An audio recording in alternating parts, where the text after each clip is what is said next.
Bagal services सुरक्षितेची खरी साथ. आरोग्य विमा, वाहन विमा, टर्म इन्शुरन्स, जीवन विमा, म्युच्युअल फंड, गुंतवणूक, सर्व कंपन्यांची विमा व क्लेम सुविधा. आमचा पत्ता shop number 26, metro complex, Kuldan road, Karjat. संपर्क क्रमांक 9011400903. एक वेळ अवश्य भेट द्या. बागल सर्व्हिसेस, तुमच्या आर्थिक सुरक्षितेचा विश्वासू साथीदार. आमदार रोहितदादा पवार साहेब तुम आगे बढ़ो, हम तुम्हारे साथ हैं. आमदार रोहितदादा पवार साहेब तुम आगे बढ़ो, हम तुम्हारे साथ हैं. आमदार रोहितदादा पवार साहेबांना Z+ सुरक्षा. महाराष्ट्र का आणखी ज्या दुःखामधून सावरला नाही असे उपमुख्यमंत्री अजितदादा पवार यांच्या विमानाचा जो अपघात झाला की घात आहे हा अख्ख्या महाराष्ट्राला या ठिकाणी प्रश्न पडलेला आहे. महाराष्ट्रामध्ये ज्यांच्या माध्यमातून अनेक मोठे प्रकल्प आणि अनेक मोठ्या शेतकऱ्यांच्या वेगवेगळ्या योजना भविष्यामध्ये या ठिकाणी त्यांच्या माध्यमातून येणार होत्या आणि भविष्यामध्ये अजितदादा हे राज्याचे मुख्यमंत्री होणार होते. अशामध्ये अजितदादांच्या विमानाचा जो झालेला अपघात आहे तो अपघात नसून खरोखरच घात आहे. हे आमदार रोहितदादा पवार हे अख्ख्या देशाला ठासून सांगत आहेत, देशापुढे मांडत आहेत. त्याच्यामुळे आमदार रोहितदादा पवार यांच्या जीविताला धोका आहे. त्याच्यामुळे आमदार रोहितदादा पवार यांना या ठिकाणी अजितदादा या दोन्ही काँग्रेसच्या गटाच्या वतीने या ठिकाणी निवेदन देण्यात आलेलं आहे. राष्ट्रीय काँग्रेस हातपंच्या यांच्याही वतीने निवेदन देण्यात आलं. गेल्या 28 तारखेला महाराष्ट्राचे उपमुख्यमंत्री स्वर्गीय अजितदादा पवार यांचं विमान अपघातात दुर्दैवी निधन झालं आणि त्यांच्या निधनानंतर जो त्यांचा विमानाचा अपघात झाला त्याच्याबद्दल संपूर्ण महाराष्ट्रामध्ये नाही तर देशात या अपघात कसा झाला, नेमका घातपात होता का अपघात होता याच्याबद्दल उलटसुलट चर्चा सुरू झाल्या. त्याच्यानंतर आपले कर्जत जामखेडचे आमदार रोहितदादा पवार यांनी मुंबईत 2 वेळेस आणि दिल्लीत 2 वेळेस अशी पत्रकार परिषद घेऊन काही तांत्रिक बाजू त्या अपघाताबद्दलच्या, त्या कंपनीबद्दलच्या, की हा घातपात आहे का नाही हे चौकशीतून आम्हाला प्रथमदर्शनी सांगावं अशी मागणी केली. त्यांच्या त्या मागणीनंतर सुद्धा अजूनपर्यंत शासनाने विशेष अशी दखल त्या चौकशीच्या बाबतीत जी गती घ्यायला पाहिजे होती ती घेतली नाही. एवढी मोठी घटना घडून सुद्धा VSR कंपनी सारखी कंपनी त्यांनी एक साधी मागणी केली की ती VSR कंपनी त्या चौकशीचा अहवाल येईपर्यंत तिचे उड्डाणं बंद करा. ते सुद्धा अजून शासनाने केलं नाही. आणि अजितदादांचा अपघात आहे, घात आहे, जर घातपात आहे तर तो कुणी केला, कसा केला ह्याची चौकशी जाणून घेण्याचा अधिकार महाराष्ट्रातल्या प्रत्येक नागरिकाला आहे. आता आम्ही राष्ट्रवादी काँग्रेस शरदचंद्र पवार पक्षाचं असेल निवेदन, अजितदादांच्या गटाचं असेल, काँग्रेसचं असेल किंवा कुठलाही पक्षाचा माणूस नसला, सर्वसामान्य माणसाला सुद्धा जाणून घ्यायचं की अजितदादाच्या बाबतीत नेमकं काय घडलं आणि शासनाची जी भूमिका आहे. एक तर शासनाने सांगावं की आम्ही इतक्या दिवसात टाइम बॉन्डमध्ये 8 दिवसात 15 दिवसात ह्याचा अहवाल पुढे आणतो, नाही तर सांगून टाकावं त्यांनी की बाबा रोहितदादाची मागणी करतात ह्याच्यात तथ्य नाही, अजितदादांच्या मृत्यूची आमची लेखी काही दखल नाही आणि आम्ही ही चौकशी करणार नाही, त्याच्यात आम्ही पुढे जाणार नाही असं तरी एक तर जाहीर करून त्यांनी सांगितलं पाहिजे. ती तरी एकदा महाराष्ट्राला कळलं पाहिजे. नाही तर जे आमदार रोहितदादा पवार मागणी करतायत ती मागणी रास्त आहे आणि त्या पद्धतीने आम्ही टाइम बॉन्डमध्ये ती चौकशी करून त्याचा अहवाल पुढे आणू.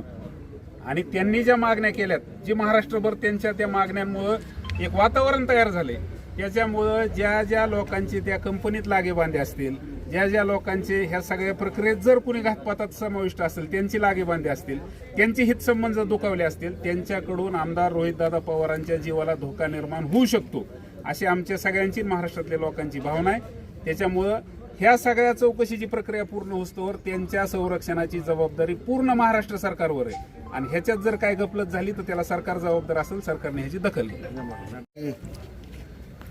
आपल्या महाराष्ट्राचे नेते आणि राज्याचे उपमुख्यमंत्री माननीय अजितदादा यांचं गेल्या 20 दिवसापूर्वी विमान अपघातात दुःखद निधन झालं.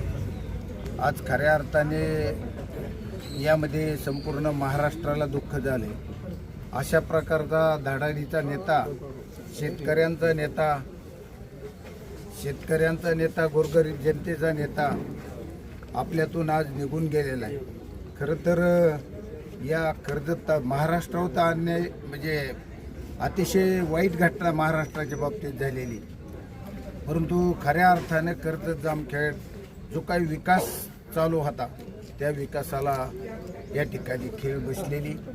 अजितदादाच्या जाण्यानं खरं तर कर्जत तालुक्यावर, जामखेड तालुक्यावर फार मोठा या ठिकाणी आघात झालेला आहे.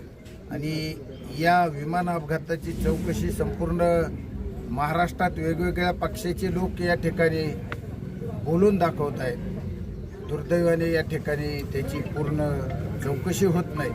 आणि याच्यामध्ये आज शरदचंद्रजी पवार पक्षाचे सर्व पदाधिकारी, मी स्वतः व्यक्तिगत अजितदादा पक्षाचा अध्यक्ष म्हणून या ठिकाणी निवेदन देतो की या ठिकाणी अजितदादाच्या जो काही विमान घटना आहे ती संपूर्ण महाराष्ट्रासमोर आली पाहिजे. हा घातपात आहे का अपघात आहे हे आलं पाहिजे. आणि याच्यामध्ये जे काही कर्जत तालुक्याचे आमदार आहेत रोहित पवार, हे या ठिकाणी आवाज उठवत आहेत.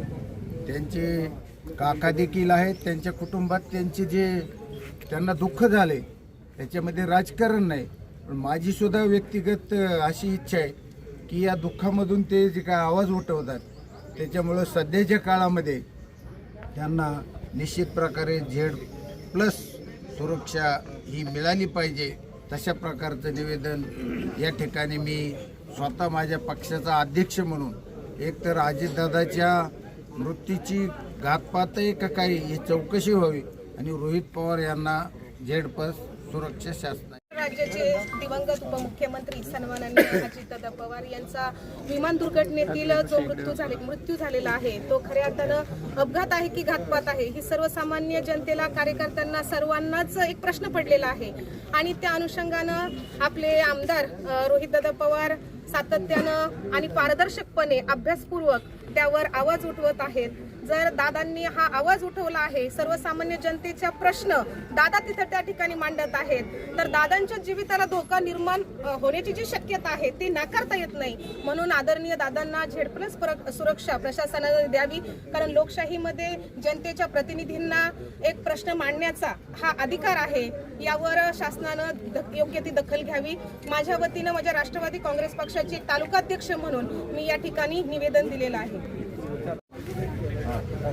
महाराष्ट्राचे दादा मान्य अजितदादांचं मागच्या 20 दिवसापूर्वी विमान अपघातामध्ये दुःखद निधन झालं. तो विमान अपघात घात होता की अपघात होता या संदर्भातलं सविस्तर पुराव्यासही मान्य आमदार रोहितदादा पवार साहेबांनी पत्रकार परिषदेमध्ये सर्वसामान्य सरकारसमोर मागणी केलेली आहे की या घातपाताची चौकशी व्हावी. ही चौकशी होत असताना VSR सारखी इतकी मोठी कंपनी, ज्या कंपनीचे लागेबांधे अनेक ठिकाणी असू शकतात, घातपातामध्ये ज्यांचा सहभाग आहे अशा लोकांकडून माननीय आमदार रोहितदादा पवार साहेब यांच्या जीवाला धोका होण्याची शक्यता आहे. ही शक्यता गृहीत धरून महाराष्ट्र शासन आणि केंद्र सरकारने माननीय रोहितदादा पवार साहेब यांना Z+ सुरक्षा द्यावी आणि माननीय आमदार रोहितदादा पवार साहेब करत असलेल्या मागणीचा जो विचार त्यांनी प्रामुख्याने करावा आणि अजितदादांच्या या घातपाताची चौकशी व्हावी यासाठी आज आम्ही सर्वांनी मिळून माननीय प्रांताधिकारी यांना निवेदन दिलेलं आहे आणि या निवेदनाची दखल घ्यावी ही विनंती या ठिकाणी करतो. तारखेला सकाळी 8:45च्या सुमारास अचानक बातमी आली आणि अजितदादांच्या विमानाचा अपघात झाला अशा पद्धतीनं पूर्ण महाराष्ट्रामध्ये खऱ्या अर्थानं ती बातमी पसरली. ही बातमी पसरल्यानंतर 2 दिवस जो महाराष्ट्रामध्ये एक दुःखाचा डोंगर कोसळला.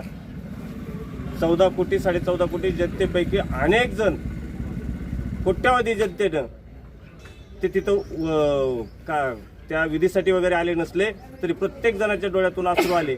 आणि म्हणून ही एक सहानुभूती दादांबद्दल, त्यांचं काम, धडाडीचं, त्यांचं व्यक्तिमत्व आणि आतापर्यंत त्यांनी केलेले निर्णय, ह्या सगळ्या गोष्टी पाहता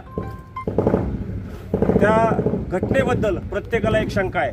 आणि शंका येण्याचं कारण म्हणजे अगदी इतिहास पहा. राष्ट्रपिता महात्मा गांधींच्या बाबतीत अपघातातच ते गेलेले आहेत, त्याबद्दल अजून गूढ कळलेलं नाही किंवा काही गोष्टी अपघातानं अशा पद्धतीनं मारल्या जातात एखाद्याला. किंवा तिथून पुढं स्वर्गवासी इंदिरा गांधी असतील, स्वर्गवासी राजीव गांधी असतील, स्वर्गवासी गोपीनाथराव मुंडे असतील, आत्ता 6 महिन्यापूर्वी ज्यांचा अपघात झाला ते गुजरातचे माजी मुख्यमंत्री, त्यांचाही अशाच पद्धतीने अपघातात मृत्यू झाला. आणि आत्ताचं हे गेल्या 28 तारखेला झालेला हा अपघात म्हणून जो काही ज्याच्याकडे पाहिलं जात आहे तो अजितदादांचा अपघात. आणि मग अशा पद्धतीने ज्या वेळेला ही घटना घडते, मग आजच्या पार्श्वभूमीत ही जर परिस्थिती पाहिली, दादांचं निघणं, दादांचं कॅन्सल होणं, आणि रोहितदादांनी जे उपस्थित केलेले प्रश्न आहेत, विमानाची चौकशी झाली पाहिजे, जुनं विमान ज्याला बंदी असताना ते का आलं, पायलटच्या बाबतीत शंका व्यक्त केल्या आणि अनेक जण आता दादांना ट्रोल करतायत. अरे बाबांनो, हे दादांनी जे काही प्रश्न उपस्थित केलेत ते यंत्रणेवरती केलेत आणि जो काही तपासाचा वेग आहे तो जो काही आता गुजरातच्या मुख्यमंत्र्यांचा 1 महिन्याच्या आत प्राथमिक अहवाल यायला पाहिजे, तो 1 महिन्याच्या आत येणं अपेक्षित असताना सुद्धा तो जवळपास 6 महिन्यांनी ज्या वेळेला ही घटना घडली त्यावेळेला आलाय. म्हणून यंत्रणेवरती तो एक प्रश्नचिन्ह उपस्थित केलंय. हा दादांचा एकट्याचा प्रश्न नाही, तर उभ्या महाराष्ट्राला पडलेला हा प्रश्न आहे आणि म्हणून ते असे प्रश्न घेत असताना जो हरत नाही, जो हरला नाही त्याला मारलं जातं, हा इतिहास आहे. आतापर्यंत अनेक लोक अशी मारली गेलेली आहेत आणि त्यांच्या मृत्यूबद्दल अजून उपजलेलं नाही, ते उमगलेलं नाही. म्हणून दादांबद्दल आम्हाला कुटुंबाला असेल, पक्षाला असेल आणि या महाराष्ट्रातल्या सगळ्या जनतेला दादांबद्दल एक काळजी वाटते.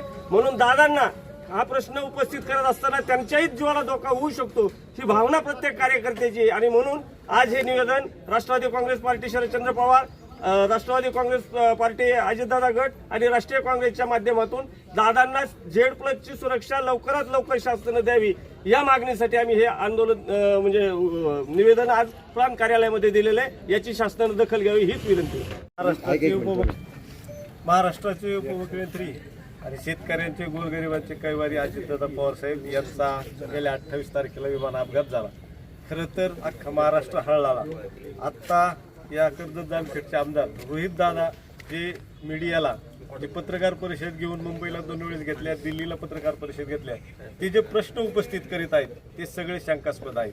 म्हणून आज या ठिकाणी राष्ट्रवादी काँग्रेस पार्टी शरद पवार गट असेल, राष्ट्रवादी काँग्रेस पार्टी अजितदादा असतील आणि काँग्रेस पार्टी असेल, यांच्या सर्वांच्या वतीने कर्जत तालुक्याच्या वतीने प्रांत साहेबाला आम्ही निवेदन दिलेलं आहे की आपण ह्या जो अजितदादाचा आमचं सगळ्यांचं म्हणणं आहे की हा घातपात आहे, या घातपाताची पण चौकशी झाली पाहिजे आणि त्याचबरोबर या भागाचे जे आमदार आहेत आदरणीय रोहितदादा पवार साहेब यांना Z+ सुरक्षा द्या.